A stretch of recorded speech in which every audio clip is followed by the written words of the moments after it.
তো বন্ধুরা, কেমন আছো সবাই? আশা করি সবাই ভালো আছে। আজকে এই দিনে মাছের পরিস্থিতি এই, ঠিক আছে? মাছ না, মানে শুধু ভাই ভাই কি অবস্থা? যাই হোক, কষ্টের ফল তো পাচ্ছি না, বুঝছেন?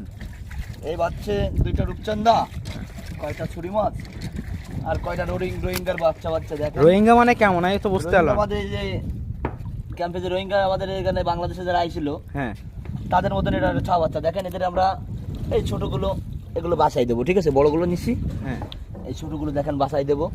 আমরা দেশের সম্পদগুলো নষ্ট করি না, ঠিক আছে? দেখেন কি সুন্দরভাবে এদের জীবন জীবিকা। দেখেন আজকে আপনাদের একটা জিনিস দেখাবো, এমন জিনিস যে এরকম ভাবে কেউ কখনো ছেড়ে দেয় না, ঠিক আছে? যে আমরা এই যে রোহিঙ্গার বাচ্চাগুলো দেখেন বেঁচে যাচ্ছে না, সব বাইসি আছে কিন্তু। দেখেন সব বেঁচে যাচ্ছে। হ্যাঁ, দেখছেন? জীবন মানে একটা অতিথি পাখির মতন, ঠিক আছে? এরা